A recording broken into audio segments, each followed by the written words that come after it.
11.1 Brian Cox, From Pop Star to Professor. 1. When did he start being interested in the stars? When he was 3. 2.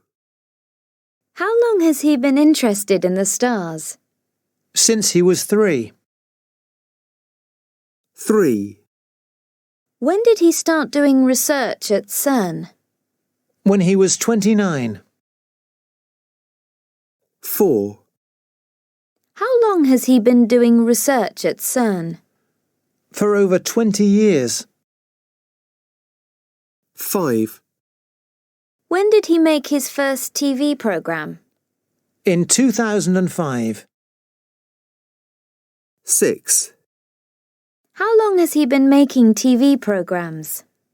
Since 2005. 7. How many programs has he made? A great many. 8. Where has he been touring recently? All over Europe and Australia. 11.2 Questions with how long? 1. My sister's working in New York. How long has she been working there? Only a couple of months. 2. I'm training to run the marathon. How long have you been training? Since Christmas. Wish me luck. 3. My boss is on holiday. How long has he been away? 2 weeks. It's great without him. 4. I'm learning how to drive. How long have you been learning? Nearly 2 years. I've failed my test 3 times already. 5. I know Maria very well. How long have you known her? Since we were at school together. 6. I have the new iPhone. How long have you had it? I only got it yesterday. 11.3 What have they been doing? 1. Why are the students bored? Because the teacher's been talking for hours and they haven't understood a word. 2. Why are they so tired and dirty? Because they've been playing rugby, but they're happy because they've won the match. 3. Why is she hot and tired? Because she's been cooking all morning. She's made 2 huge chocolate cakes for the party. 4. Why has he got backache? Because he's been digging the garden. He's planted 6 rows of cabbages. 5. Why is she covered in paint? Because she's been decorating her flat. She's painted 2 walls already. 6. Why have they got no money left? Because they've been shopping. They've spent over £200. 11.4 Martha Lane Fox, co-founder of lastminute.com. Tense review. 1. Where did she study? At Oxford University. 2. How long has she been working in digital technology? Since 1994, when she joined an IT company called Spectrum. 3. Who did she meet while she was working at Spectrum? Brent Hoberman. She founded lastminute.com with him. 4. How much did they sell lastminute.com for? £577 million in 2005. 5. Where was she driving when she had a car crash? In Morocco. 6. Has she fully recovered from the accident? No, she hasn't. She still walks with a stick. 7. What has she been doing since 2007? She's been doing a lot of work for charities. 8. How long has she been director of Twitter? How many followers does she have? Since 2016, she has over 186,000 followers. 11.5. My kind of thing. 1. Paula. My passion at the moment is horse riding. It's strange to hear myself say that because I've only been doing it for about a year and I never thought I'd love it so much. It all happened because I was talking to someone who rode horses and I said that stupid thing people often say, "Oh, I've always wanted to do that." And she said, "Why don't you then?" And I thought, why not? I've always liked horses. They're so big and powerful, but so beautiful when you see them racing round a field or a track. Riding's very physically demanding.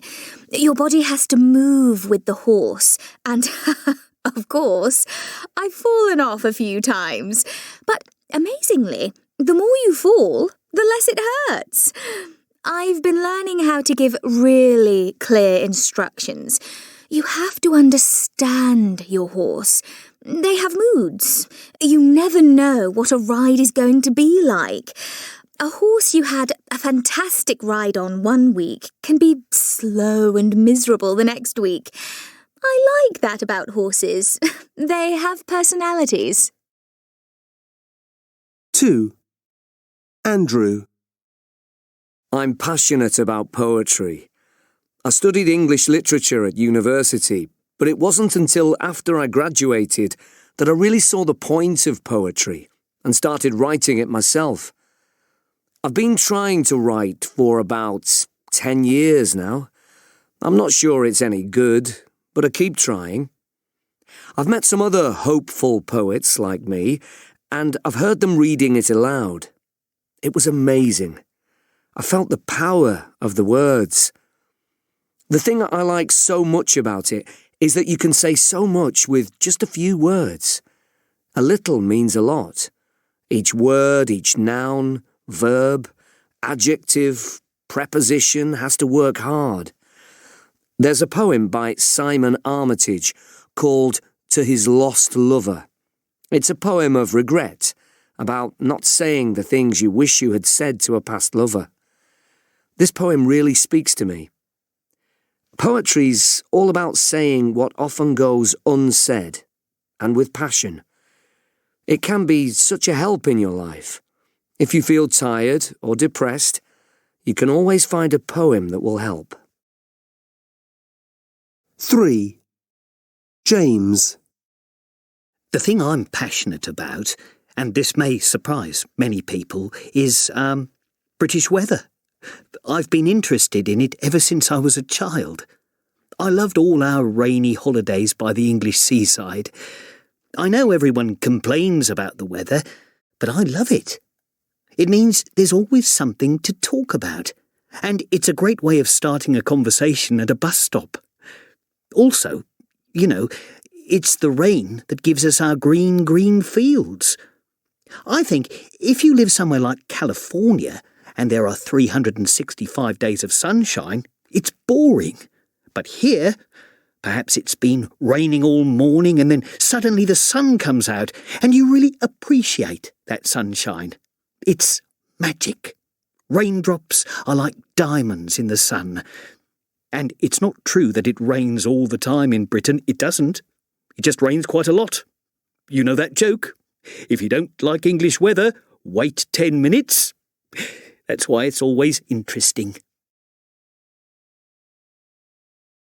11.6. Alison's life. I didn't marry until quite late.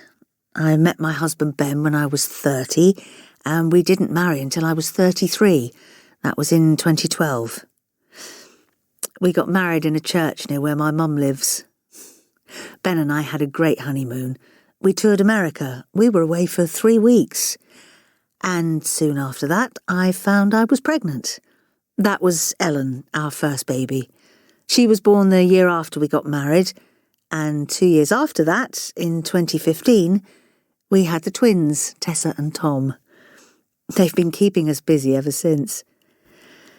I'm exhausted most of the time, but they're great fun. I'm really glad I married Ben. He's a great dad. I want it to be forever. My mum and dad divorced when I was just 13, and I don't want us to do that. My mum helps me with the kids, but my dad died last year. He had a heart attack. I miss him a lot. 11.7.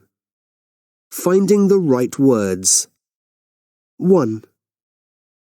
Helen had the baby last night. Wow! Oh, congratulations! Was it a boy or a girl? A boy. Oh, how much did he weigh? 4.1 kilos. Ooh, a big boy. What's he called? William James, after both of our fathers. That's nice. How are mother and baby doing? They're fine. That's wonderful. Oh, give Helen my love when you see her. I will do, thanks. 2. Alfie and I have got engaged. That's fantastic news. Congratulations. Do you like my ring? Wow, diamonds. It's beautiful. When's the wedding? We're thinking of getting married next spring. I hope I'm invited. Of course you are. I want you to be a bridesmaid. Really? I'd love that. I've never been one before. 3. Have you heard about Bill and Josie? No? What's happened? Well, they've been having a tough time recently. I know, they haven't been getting on well at all. Well, they've finally decided to split up. Oh, I'm so sorry to hear that. What a shame. Yes, I always thought they were so good together. 4. We lost Grandpa last week. I know. Your dad told me. I'm so sorry. He was such a lovely man. Everyone was really fond of him. He and Grandma were together over 60 years. Oh, that's incredible. How old was he? 88. And how's your grandma coping? She's okay. She's got her family around her. Well, I'm sure you all have wonderful memories of him. 11.8. My Vision for the 21st Century. Part 1. Reasons to be optimistic. Although the world is facing many serious problems at the moment, I am generally optimistic about the future. We've been worrying about the end of civilization for over 100 years now, but we've always found ways to deal with the problems we face, and I believe we can do the same in the future. Life could actually become much better for us all, with improvements in healthcare and technology. We've already made big improvements in life expectancy. People have been living longer and longer lives since the 1950s, when most Americans lived for about 50 years. Nowadays, life expectancy is nearly 80 years, and in future, most people will live to be 100. People often say that they don't want to live to be 100, but that's because they imagine living in an old and broken body. We've already discovered how to grow new cells to repair parts of the body, and when we can grow new hearts, kidneys and livers outside of the body, we'll be able to use them like the spare parts of a car, keeping our bodies fit and healthy until we die. People worry about world population becoming an even bigger problem if people live longer. However, When people become more educated and richer, they don't need or want to have so many children. The challenge, therefore, is to use the technology we have to educate people better and to use robots to create wealth that we can share more equally. In recent times, many people have been demanding independence and wanting more control of their own countries. I think we need to go the other way. I strongly believe that there will be a world government in future, because our problems and resources will have to be managed at a global level. 11.9 My Vision for the 21st Century, Part 2 Reasons to be Pessimistic. There are reasons to be pessimistic. There have always been selfish and greedy people, and there always will be. These people will refuse to accept that we need to look after our planet and use our resources carefully. They won't be interested in finding ways to live happily without spending money on more and more material things. These people will always want to fight wars to get what they want. We have the technology to make our lives better, but we need the wisdom to go with it. The big question is, how can we stop the most selfish and greedy people being in the positions of power in the world?